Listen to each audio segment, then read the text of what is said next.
The broadcast is now starting. All attendees are in listen-only mode. Hey everyone, thank you so much for joining. We have a really great topic today. I'm so excited to kick off this webinar, so thanks again all for hopping on. We're going to get started in just a minute here, but I want to warm everyone up and make sure that we are comfortable using the GoToWebinar platform. So with that being said, I would love for you folks to type into the question box where you're calling in from today. I know I'm in Boston, Massachusetts. We have folks from all over the nation, all over the world here at LocaliQ. So I'd love to see, who is calling in here. We have Atanas from Ottawa, Ontario. We have Jacqueline from California, Nick from Little Rock, Douglas from Virginia, Keegan from White Plains, New York. Holy smokes, we got people from all over here. This is so exciting. Thank you all so much. It's great to see everyone come together on this virtual platform. So definitely keep typing those in. We love to see where folks are from. We love to have a variety in our audience. This is great. We have Angel from Florida, some of our repeat attenders here, Katie from Tucson, Rudy from Tucson. Really, really great here. So thanks everyone so much for joining. With that being said, I'm gonna hop in and do a couple of intro slides just to cover some housekeeping items. So a few of the logistics for today's webinar. So it will last for 1 hour and it will be recorded. So don't worry about taking notes or anything like that. You'll get the materials and the recording in your inbox later on today. Also, the recording will be easily accessible on both the WordStream and LocaliQ YouTube channels. So if you're ever in a pinch and want to find this recording later, you can easily find it on YouTube. Another thing that I want everyone to be aware of is, again, make sure that you're able to use that question box. And definitely be sending in your questions along the way throughout this webinar. I'll be monitoring them as we go, and we're gonna have a great Q&A session after with Ashley and Mark, our two speakers today. We've had some really, really great sessions in the past, so definitely stick around for the Q&A session to get some personalized answers to some of the questions you may have on the topics we've discussed today. All right, great. So some of you might already be working with us over at LocaliQ. You might be familiar with us. You might also be familiar or working with our sister companies, Reach Local and WordStream, or you might be totally new to us. So for everyone here, I just want to give a quick refresher on who we are. So LocaliQ is an all-in-one marketing platform that helps businesses of all shapes and sizes help find, convert, and keep customers. So we're really here to help you every step of the way. We use our proprietary marketing technology and free tools that are at your fingertips to help you see success. So a common question that I get asked a lot on these webinars is, where can you find out more information about the topics that we discussed? Where can you learn more about us? Definitely check out our blogs. They're on both of our websites listed here. We cover a lot of in-depth information on there. I will admit, maybe I'm a little biased because I do help out with those blogs, but they are super informational and can answer a lot of the questions that we might not be able to cover today. We also do share updates about our upcoming webinars. We share our past webinars, and we also share our blog posts, highlights, case studies on our social media platforms. So definitely check us out on LinkedIn, Twitter, and Facebook. Follow us there. Make sure that you like our pages so that you can get updates because we post some great information on there as well.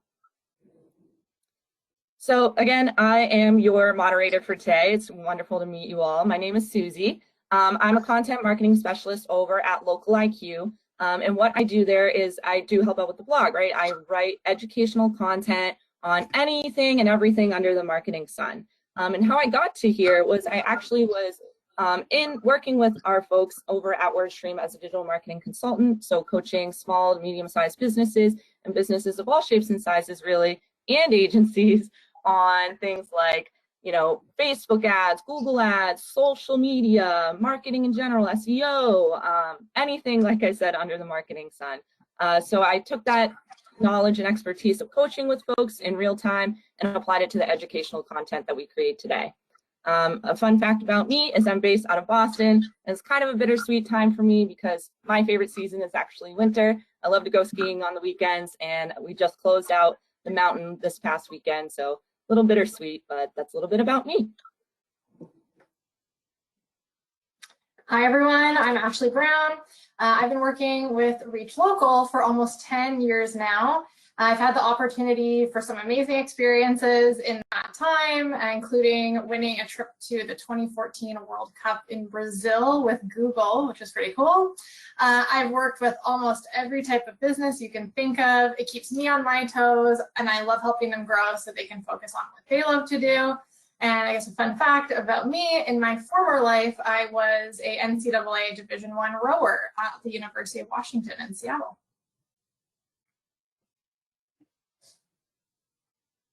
Hi, everyone. My name is Mark Muldowney. I am the guest speaker from Snapchat today and delighted to be here. I've been with Snapchat for about 5 years now and been working with our great partners in LocaliQ for just about 1 year. So super excited about the partnership.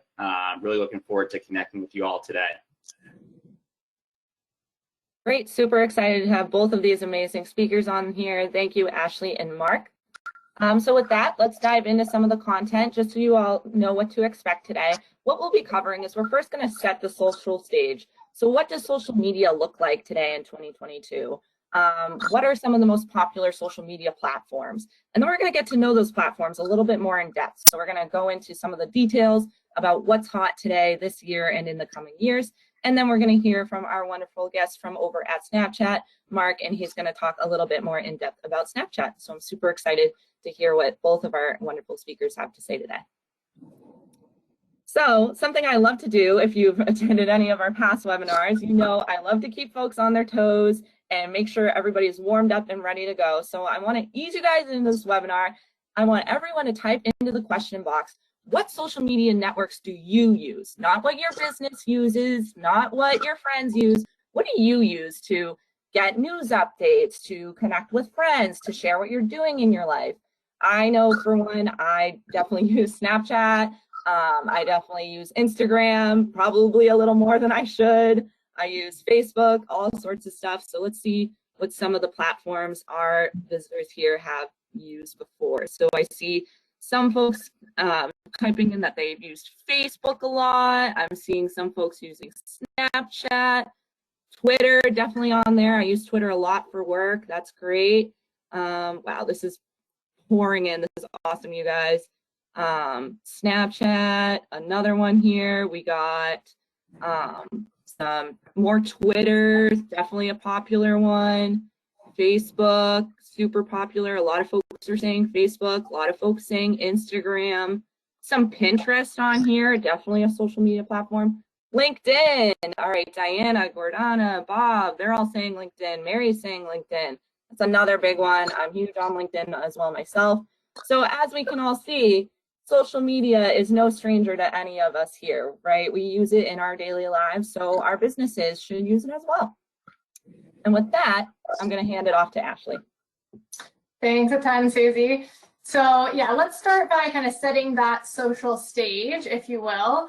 At the end of the day, as you all just showed in the poll answers, we're all consumers, spending time, maybe too much time, on our devices and social media platforms of choice.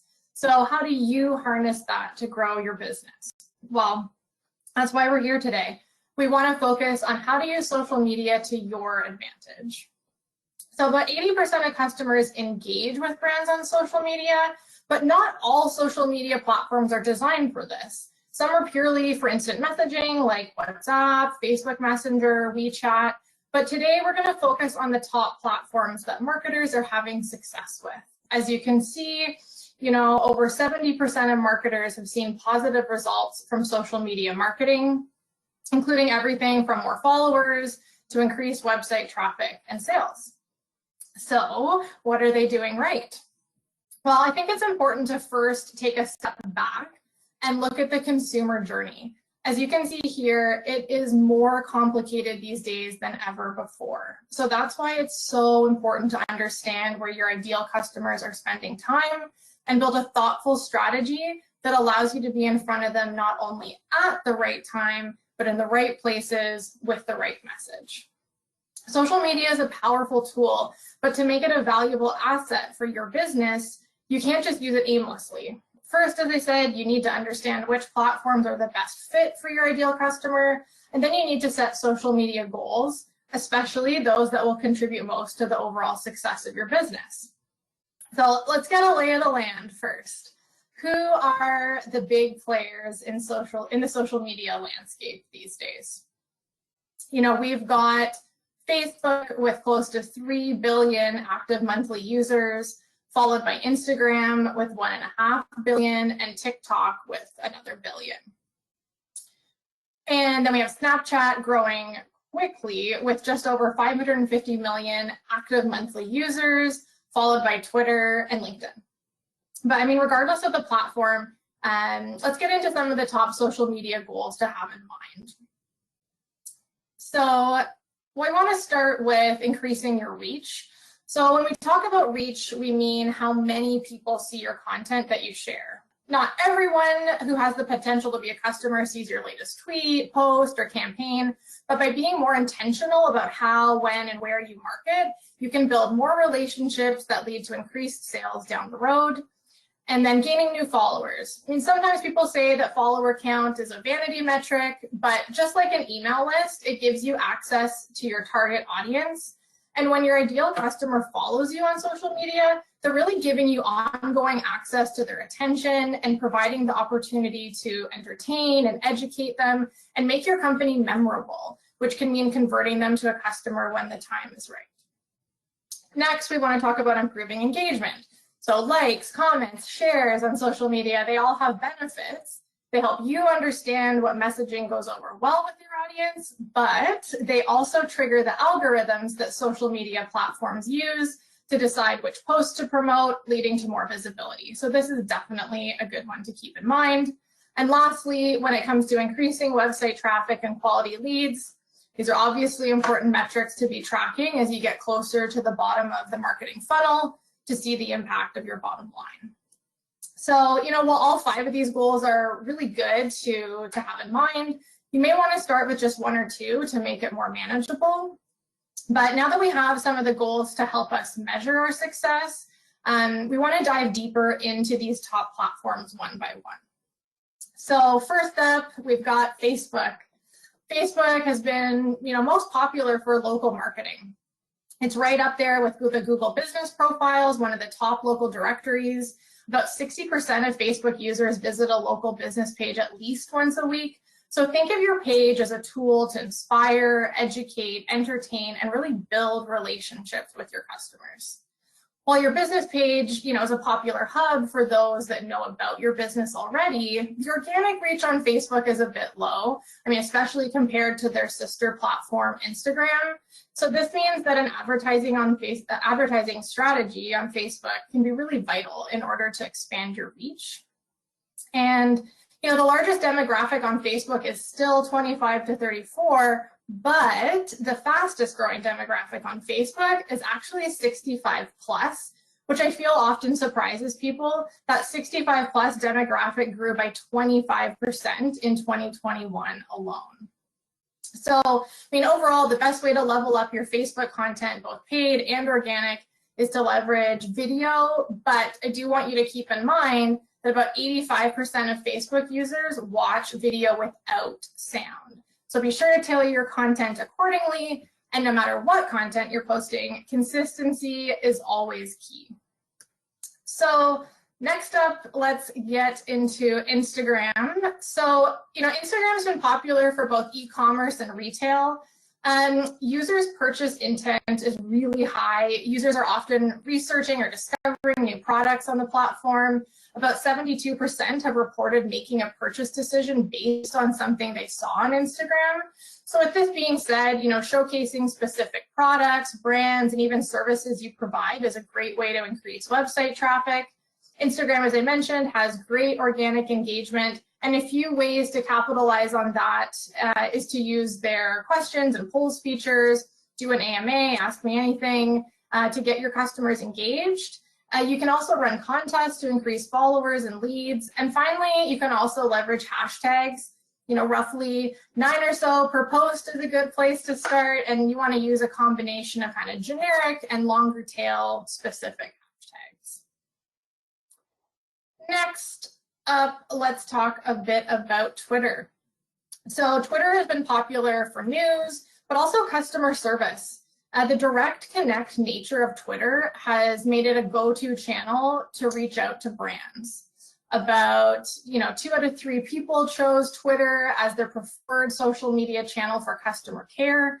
And because Twitter is such a popular platform for news, it means that sharing industry-related news and engaging in industry-specific conversations can have a really positive impact on your overall reach. The platform also leans male, as they make up about 60% of Twitter's advertising audience. The demographics also skew wealthier and highly educated, which is something to keep in mind when building your strategy. All right, now let's talk about LinkedIn. Surprise, surprise, LinkedIn is most popular for B2B marketing, making up over half of all social traffic to B2B websites. It's no Instagram, but LinkedIn's organic engagement rate is double that of Facebook. With fewer posts per day, fewer members than Facebook, the competition's lower. So it's no wonder why B2B marketers are big fans of LinkedIn. And some recommendations to increase engagement. You may want to think of creating long form articles. Those around kind of like 1,900 to 2,000 words tend to get the most views, comments, and shares. And when it comes to building your following on LinkedIn, you really want to focus on your business's core values, including leadership, inspirational, and community building content. That's what really seems to connect on LinkedIn. And next up, we have TikTok. So TikTok has been most popular for entertainment. And don't worry, I won't be recreating any viral dance videos for everyone today. But most TikTok users say their main reason for using the platform is to find funny or entertaining content. So when it comes to your content strategy, entertainment is key. The top performing ads have an emotional element and tend to be real and relatable. You also want to keep the messaging simple, clear calls to action. About 67% of TikTok users are under the age of 29 and predominantly female. And while Instagram still reigns in the influencer space, TikTok is quickly catching up. So if you've thought about partnering with a local influencer to promote your brand, this may be the platform to try. And finally, a big reason why we're all here today, Snapchat. Snapchat is popular for location-based marketing with both their geo filters and Snap Map, helping users find nearby businesses and can help drive both foot and website traffic.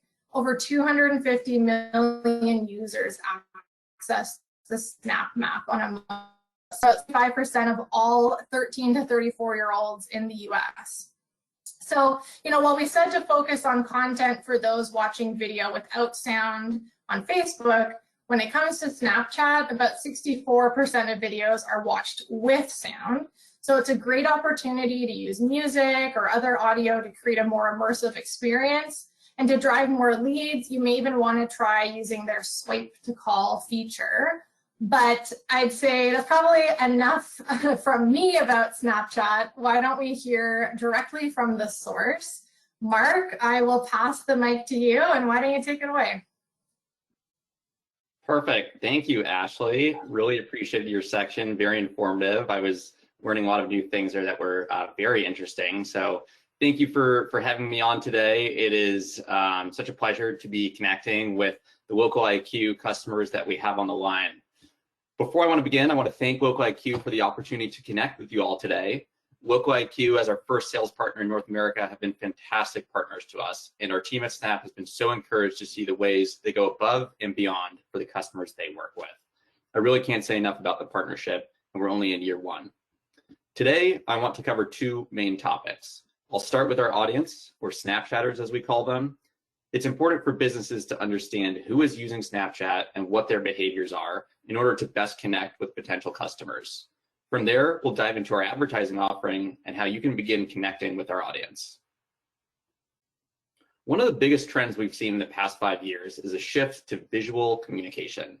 I think this side-by-side does such a great job of explaining why so many millennials and Gen Zers enjoy communicating with pictures and videos instead of texts or calls. On the left, you have the traditional text message, and on the right, you have a snap sent from someone to their friend. Sending snaps allows users to communicate all of the info in a text in a more fun and creative way. And best of all, it's quicker than sending a text. In this one simple snap, so many potential text follow-up questions are already answered. Who's there? Is it nice out? What are you wearing? Do I need to get dressed up? Speed, ease, and creativity are key pillars of why people love Snapchat. On Snap, users are empowered to be their true self, taking snaps in the moment and not spending time overly touching up their pictures. Other apps may make sense to share your absolute highlights of life, graduations, weddings, those times when everyone is all dressed up. But Snap is for the everyday, real-life moments. Why does this matter? Because we feel an environment where users feel they can relax being their normal selves. Snapping those everyday moments is a big reason why they open the app 30 times per day. These moments simply happen more often. This user experience, along with our industry-leading trust and safety guidelines, has propelled Snapchat to grow at a significant rate. 5 billion snaps are sent every single day. This one is always tough for me to wrap my head around, just a crazy number. Snap's growth continues to accelerate as we are constantly innovating to unlock new ways for people to use our app and for businesses to tap into this audience.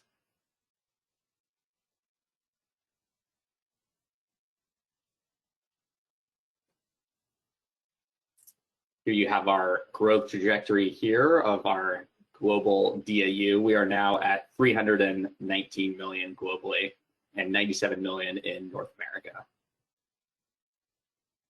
And we can advance.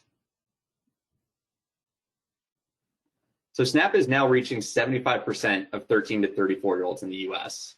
This is another mind-blowing stat given the size of that audience and how deep the penetration is. Simply put, if you're trying to reach millennials and Gen Z, Snapchat is where you will find them. So now let's dive into the advertising component. Snap has a variety of products and campaign features that can allow you to customize ads based on what is important to your business. Today, I want to focus on performance or direct response advertising. How can we move beyond getting the word out about your business and move down the funnel to drive conversions, whether that's generating leads, driving foot traffic, or producing sales? There can be misconceptions that Snap only caters to large advertisers looking to keep generating awareness, your Super Bowl advertisers, if you will. However, Snap now generates over half of its business through direct response advertising. Not only has Snap innovated our performance advertising offerings, we have unveiled products that cater to small business needs, which I'm excited to talk to you about today. I'd like to showcase this example from Bev, a canned winemaker. They are a perfect example of an SMB that was able to grow their brand and drive actual sales from their presence on Snap. So we can go ahead and play this.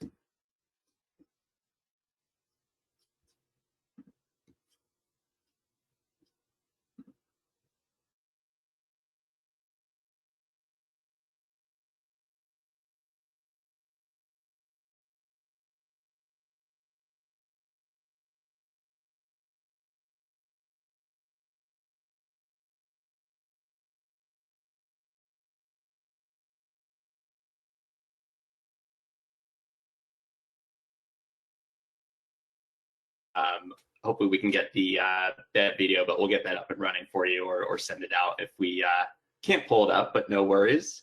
But there are countless other examples especially on the restaurant side, of local businesses getting users into their restaurant, actually driving foot traffic and booking tables and reservations as a result of the ads that they've seen on Snapchat. Okay, single image or video ads. So let's talk about our ad products now. These single image or video ads, or Snap ads as we like to call them casually, will appear between stories posted by your friends. Strong creatives will have a clear value prop and a call to action. We find Snap ads are best designed for highlighting bestsellers, new products, or limited time sales. We're often asked, which industries does Snap advertising make sense for? At this point in time, Snap's investment in direct response products has enabled an incredibly wide variety of businesses to achieve success on Snap. On the right, you'll see some of the calls to action we can drive users towards. Today, I'll highlight two that I feel are particularly impactful. Let's start by talking about Swipe to Call. Swipe to Call is one of our recent releases for SMB advertisers. Calling is one of the quickest ways for a user to obtain information about a business. Speaking directly with an employee can help in finding information that might not be readily available on the website, like confirming if a store has inventory in stock, checking appointment availability, confirming holiday hours, and many more custom queries. In this example, I might call Worldwide Cyclery to see if that bike comes in red, which locations it's in stock, and whether they have any sales coming up. Next, we'll talk about lead gen. Lead generation has been really popular for advertisers on Snapchat recently. Here, you can have users submit an auto-populated form and download that information right from Ads Manager, or have your LocaliQ rep send it directly to you, which is probably easiest. We find lead generation best for users who want to learn more. Community colleges, medical procedures come to mind, contests, including raffle submissions, and bigger purchases with a longer sales cycle, such as cars or financial. I don't know about you, but I've never seen an ad for a car on my phone and immediately tapped on it and bought a car. Next, we'll look at a couple examples of creative for SMBs, 1 video and 2 statics. I like each of these creatives because they are straightforward and simple to build. They communicate clear value propositions, and the offering is straightforward to users. There's nothing too confusing about it, and there's an option for users to take action on these ads.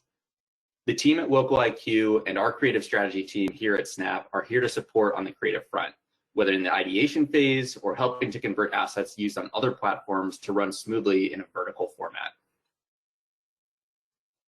Okay, next let's look at a real campaign as an example of the impact that Snapchat can drive. So Truff, my personal favorite hot sauce, came to Snapchat looking to drive sales of their bottles.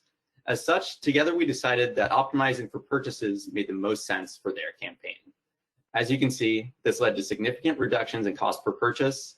Snap and the LocaliQ team are here to support in expediting creative production and determining which optimization tactic is right for you.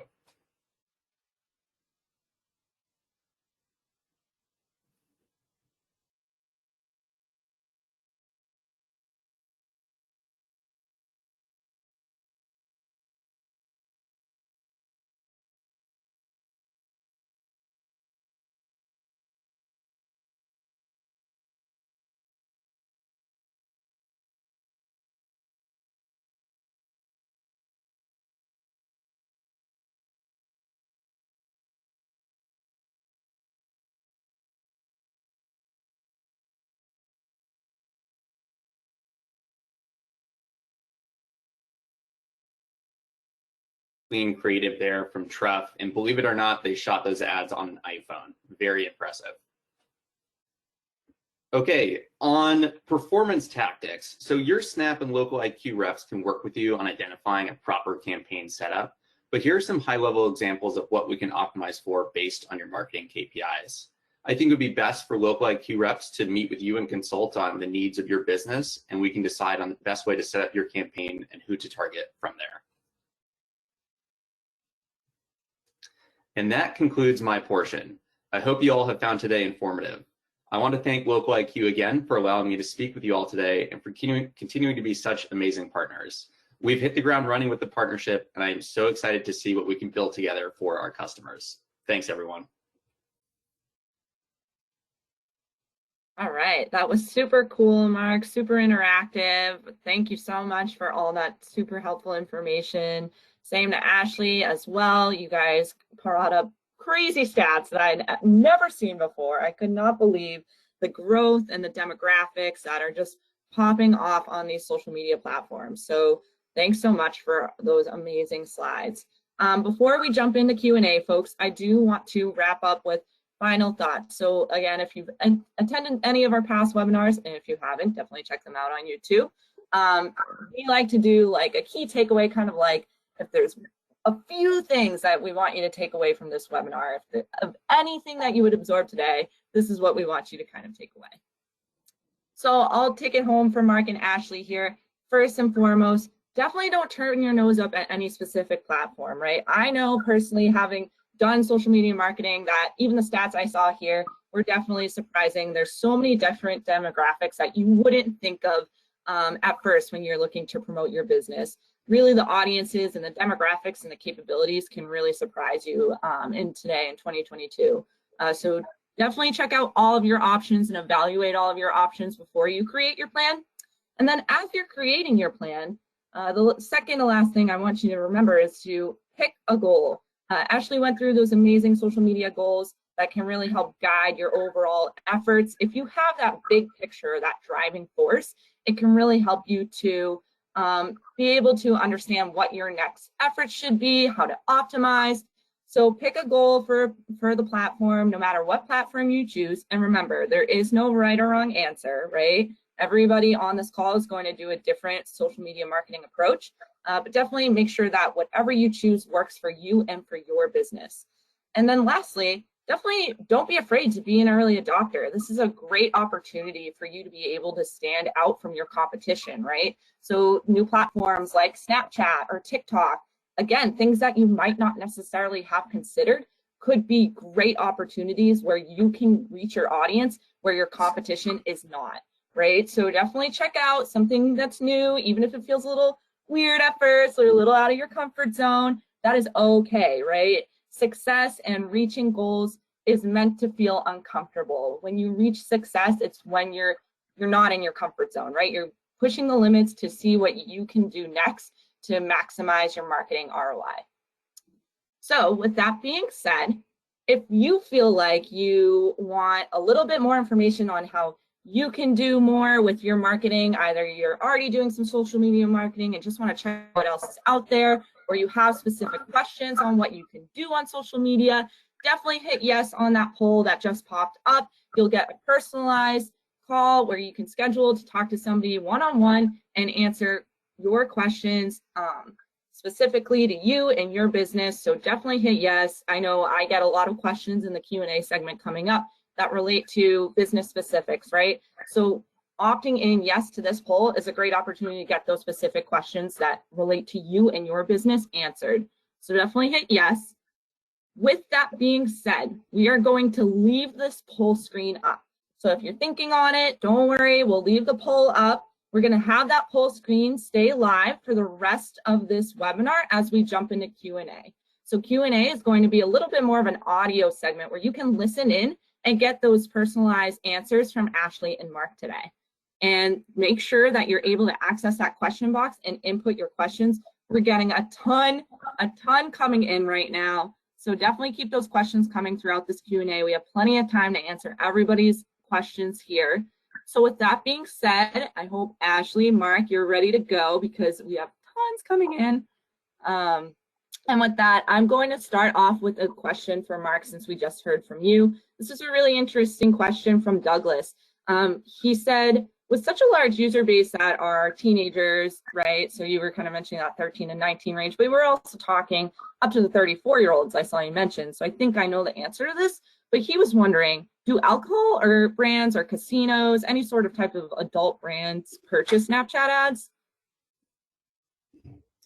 That's a great question, and the answer is absolutely. You know, we do have guidelines that preserve kind of the trust and safety component on our app. So we try to, you know, we don't want to be serving alcohol ads to minors. You know, anything on kind of like the betting side, same thing. A lot of the there's a lot of like new trends in that industry, whether it's kind of like crypto or the advent of, you know, sites like DraftKings, FanDuel, and other smaller casinos being more available to users. We want to help those businesses grow. We want to do it in a safe, compliant manner, but they are some of our biggest advertisers. So we work with them closely to make sure on a state-by-state basis and country-by-country internationally to make sure that we're doing that in a compliant way that helps drive results for them. But, you know, it's definitely a misconception, I would say, on Snap that we are only, you know, high schoolers and college kids. And I don't blame anybody for having that conception because, you know, in our early years, that probably was the case. And now I think not only has our audience aged up, I mean, myself, I've probably gone through 2 or 3 of our age buckets at this point, but we've got a lot more people on the platform now who are late 20s, mid 30s, 40s, 50s, and so on. So there is definitely a potential customer base in each of those demographics that is worth reaching on Snap. Great question. Definitely, and that was a great answer, Mark. I'm right there with you, and I might age myself a little bit, but I remember when I first got my Snapchat, and now I am definitely not in the same demographic or age group that I once was. So that was a great answer. We have a few more coming in. This next one, I would love to get both the thoughts from Ashley and Mark. If you guys both want to jump in, feel free. Kind of an interesting question. They asked, have you had any experience or, what would be your experience with social media bots? Have you seen businesses dealing with this? Have you seen platforms addressing this? Any sort of like spam social media that could fill in their comments or, kind of throw off their strategy? Any thoughts there? Really fine if not. Yeah, I'd say on Snap, it's, every user that you're kind of interacting with, you have manually accepted as a friend. So spam on Snapchat is little to none. I think you can receive spam friend requests and you can just ignore them, but I think that's probably an issue on any social media out there. I know I have much more significant issues on other sites and apps, which I won't name, but on Snap, I think the spam is, very minimal compared to other sites.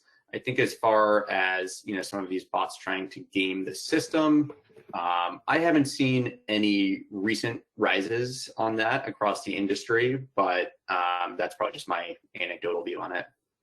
I don't know, Ashley, do you have any thoughts on your side?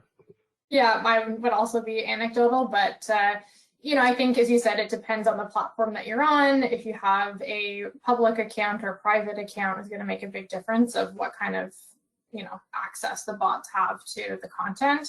But one thing that we'll often do for different types of campaigns, especially when it comes to like comments and things like that, is if you're getting, whether it's a bot or not, some strange comments or comments that you don't think are relevant, you can always just like clear the campaign and kind of relaunch it. So just always wanting to keep an eye, no matter what, on what kind of engagement you're getting. Obviously I talked earlier about engagement and there's different types of it. So making sure that if you're going to launch a campaign or post content, that you have someone who's kind of monitoring what's coming in and responding to both good and bad. Yeah, I would say both of those answers are definitely right on par with what I would have expected, right? Like, they are out there, but the platforms have it under control. There is ways to mitigate it. So I'm glad that you guys haven't seen too much of that. And there's definitely some solutions out there. So with that being said, I want to jump into, and I think both of you could honestly weigh in on this. Someone asked if there's a way, like, how would you recommend, let's say I'm totally new to social media, maybe totally new to Snapchat or any of the platforms that Ashley talked about, and I want to get started on social media marketing. What would you say, like, could be my realistic first steps? What should I start to look at? How would I start? So I can kick off, Ashley. Go I would say it's important to understand how and why users use the app, which is kind of why I started my presentation that way. So I don't think you can jump into marketing without understanding how the app functions as a user. So I would encourage this person to download whichever app or apps it is and play around with it as a user for like at least a week or two, and just kind of, grow your network, your friend base, communicate with people, understand kind of the structure of whatever that platform is.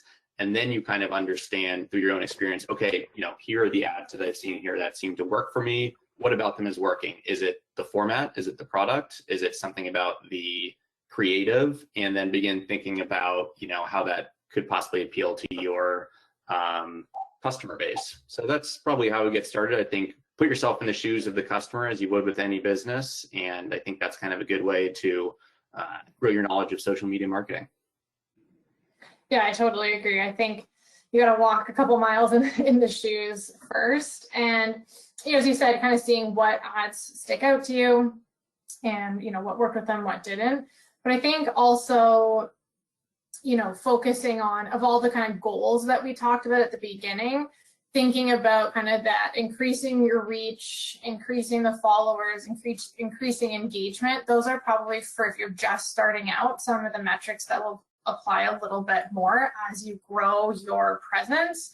And then you're through that process, you're going to get a lot of feedback. As I said earlier, when you do post something or when you do, run an ad, what is working, what's not working, a lot of A/B testing of, okay, well, this worked, but this didn't, so let's try a little bit of this over here.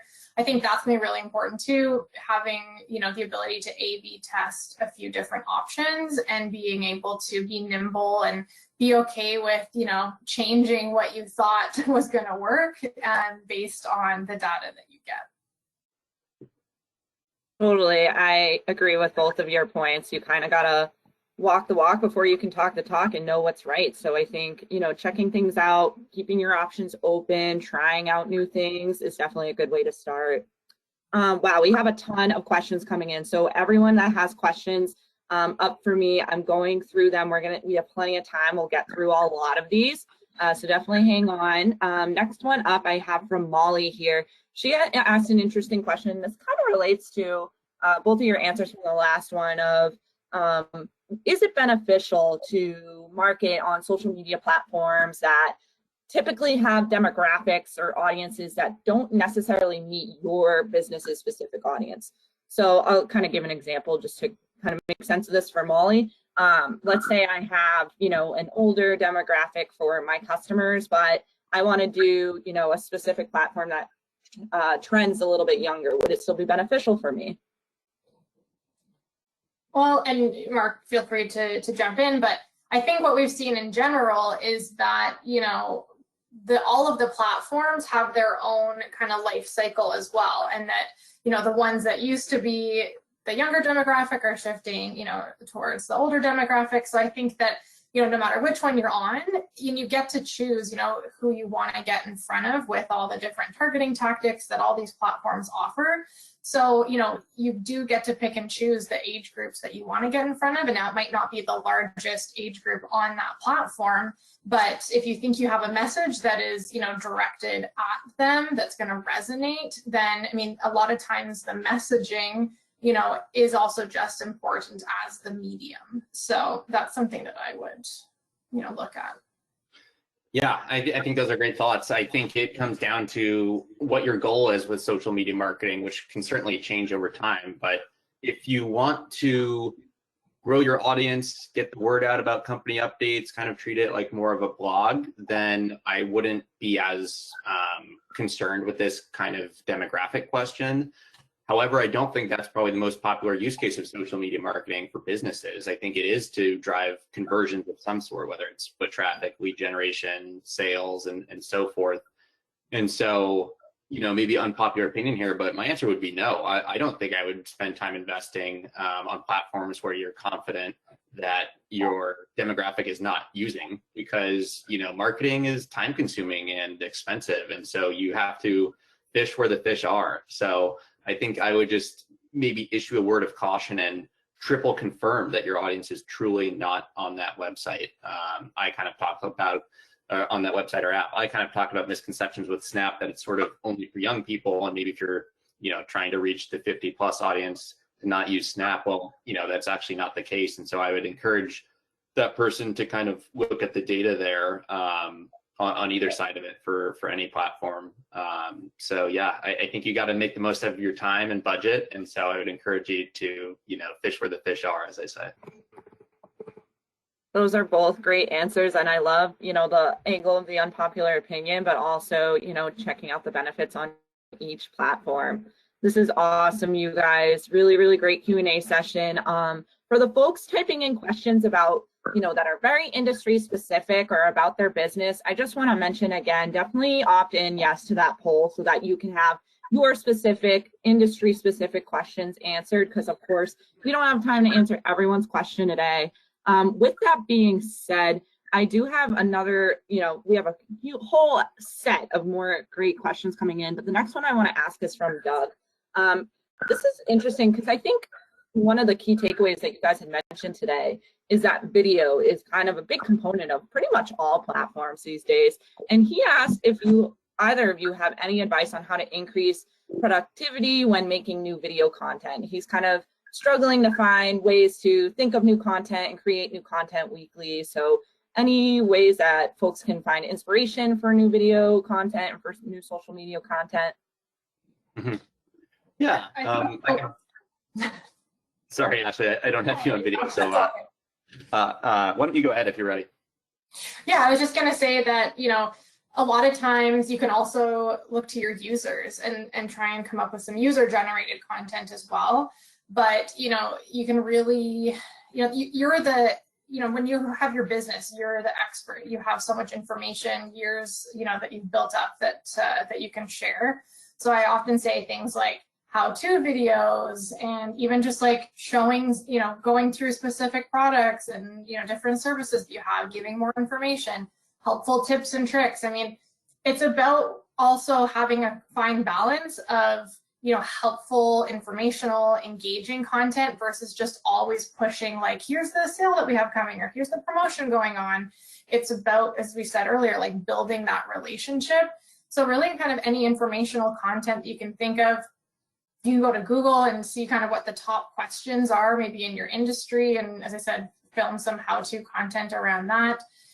Really just things that will bring added value to the people that follow you.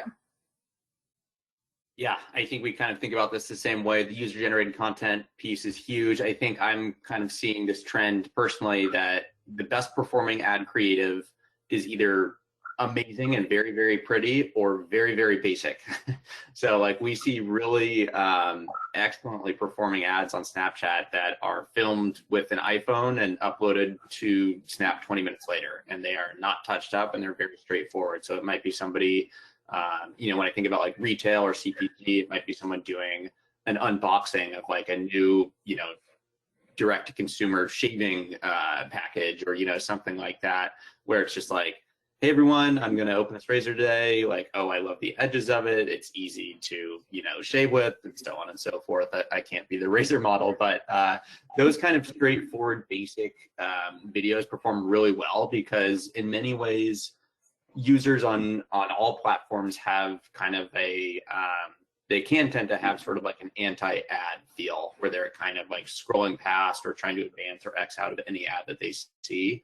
And so these kind of, you know, creatives that they see that are filmed on a phone don't immediately strike the user subconsciously as an ad. And so they kind of tend to watch it a little bit longer, and then their curiosity grows, and then they might, you know, take action and, you know, make a purchase or visit the store as a result of that. So I think that kind of more natural format of the simple phone filming is one to certainly take advantage of.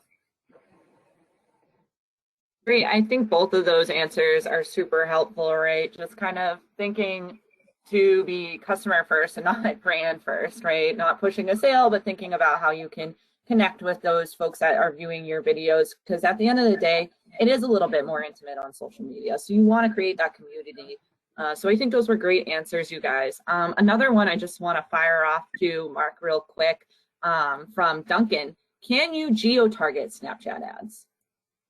Yes, definitely. We have a few options for that. You can pick like certain cities, states, or point radius targeting. So you can type in an address and say, I want to reach users within 3 or 4 or 5 miles of here. So yes, you absolutely can. We have a lot of information on our Business Help Center. If you Google Snapchat Business Help Center, on our targeting availability. Awesome. Great answer. Since I asked one specifically to Mark, Ashley, I'm going to bounce to you. So one specifically for you here from Amber. She wants to know, actually this is from Scott here. He wants to know, what are your experience with driving app downloads? Have you worked with folks or brands that have, you know, apps that they want to promote? You know, I think, you know, LocaliQ in general it's totally fine if you haven't specifically, but I just wanted to see if you have any insights there with that specific type of conversion for apps. Yeah, I mean, I'm sure Mark would love to jump in on this question as well, because Snapchat is actually a fantastic platform to drive app downloads. It's actually one of the verticals that, you know, does really, really well. The users, you know, tend to download, you know, 1 or more apps like on a weekly basis. So I know we've seen a lot of success with promoting app downloads using Snapchat. And Mark, if you have more to add on to that, I mean, definitely feel free to chime in. Yeah, absolutely. App install is one of the most significant revenue drivers at Snap. Really popular ad product for a lot of our performance advertisers. It's, the one where we can, perhaps get one of the most technical, if not the most technical across all our campaigns on making optimizations to drive performance. So app install is really, really strong on Snapchat. We do have on our forbusiness.snapchat.com a lot of information on app install, whether it's kind of creative or campaign setup. So would encourage you to check that out, and I'm kind of happy to help out with any information there as well. Awesome. Both great answers there. I have another couple of questions. This one's more general that I want to hear from both of you, and this one's from Amber. She wants to know, how accessible is organic content to prospective or current clients on social media? So she's trying to say, does she have to invest to get seen? Like, could she rely on organic social media marketing to reach her ideal person, or does she really have to be focusing in on paid ads? I mean, a lot of it depends on the platform that you're on. As I mentioned earlier, the organic engagement on Facebook is a bit on the lower side, just because I think it's such a large platform and it's a bit kind of noisy, if you will. So oftentimes, whether it's boosting a post or building a full-on advertising campaign through, Facebook's business side of things, like that oftentimes has to be part of the big picture. But on some of the other, as Susie alluded to, like on some of the other platforms that aren't as crowded right now, that's a great place to be, investing some time to build the organic reach. And then also with that reach, you want to think about the type, again, going back to content, thinking about the type of content that you're sharing. So making sure that, what you're sharing is kind of in relation to the platform that you're on. Again, as I mentioned, different platforms kind of have different feels, different types of information that people go to. So again, the way you're going to have the best kind of organic engagement is also kind of meeting people where they are. Yeah, and I would say that it has become tougher over the years. I think in 2010, if you were to put out an organic post, I feel like it would get a good amount of organic reach. And now I feel like there's much more of kind of like a pay to play sense across the industry to get kind of the word out on these posts. So I would just recommend kind of a test and learn strategy, taking a really small budget, no matter the platform, and maybe comparing 5 or 10 of your organic posts versus 5 or 10 that you kind of put budget behind, and kind of run an experiment of, was this worth it? Did this help get the results that I wanted? And kind of going from there. But the quality of the organic content is the huge kind of X factor there. And so that is worth investing in. And obviously, if you have really strong organic content, you, in theory, might not need to put any budget behind it, but that's easier said than done. Yeah, I'll just add one more quick thing. Like we talked about engagement as being something that we want to keep an eye on, and that those engagement, signals like, a share, things like that. As I said, that's what will kind of trigger oftentimes the algorithms when they see that, something's getting good organic engagement to give it more visibility. So 100% what Mark said, like the better the content and the more engaging it is, that will all kind of play into then the visibility and the reach. For sure. Awesome. Both great answers there. I want to fire off another one directly for Mark here, and this is from Austin. He wants to know, can you remarket on Snapchat ads? Yes, you can retarget users who have taken several actions. So we have a ton of options there. So I didn't really talk about augmented reality or our lenses today, which are kind of like the dancing hot dogs or rainbows coming out of your ears. I didn't want to kind of overwhelm people with that topic. But one option we have is, on the augmented reality side, if you're a brand and you want to run one of these lenses, we could, retarget anybody who actively tapped on that lens to play with it, and kind of create a new audience group there. If you have, a vertical video unit like the single image or video ads that we covered today, if you run those for maybe 2 weeks, you might have a group of, let's call it 500 users that, tapped on it or swiped up to kind of learn more information. And then maybe they never hit submit on that form, or they didn't convert and make a purchase.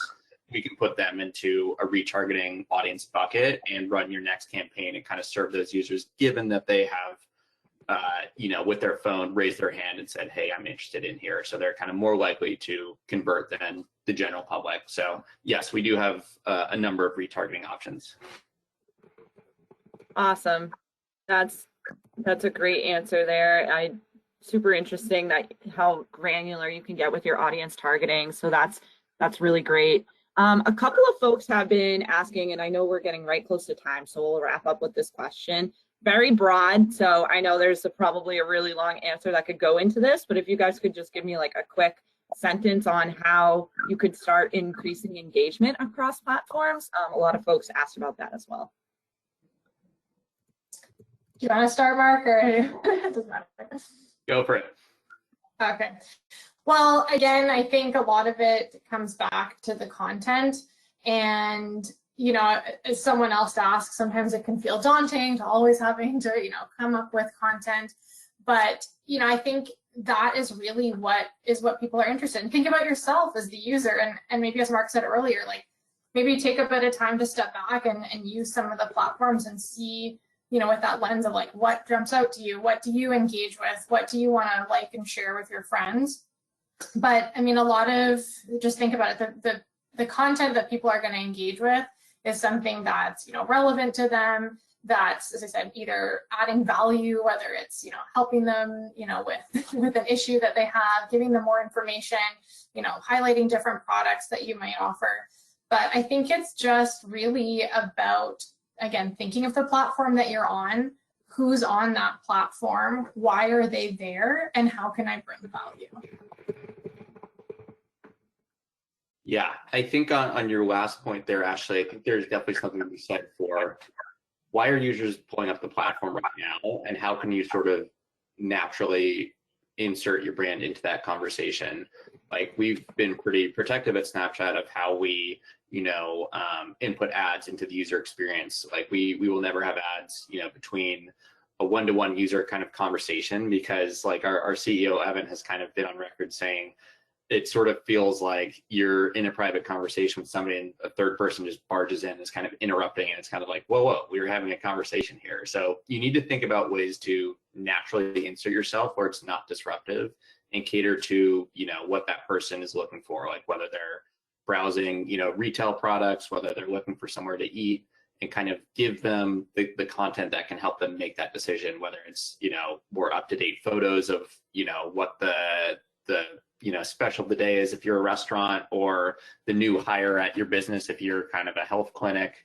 Keep people updated and current on what's going on.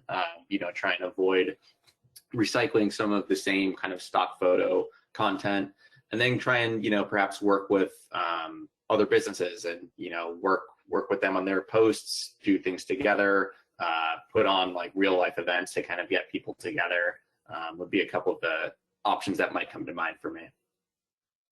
Awesome, for sure. That was a great ending note from both of you, just getting into the mind of the customer and thinking about what they would want to see on social media to increase their engagement. So that was awesome.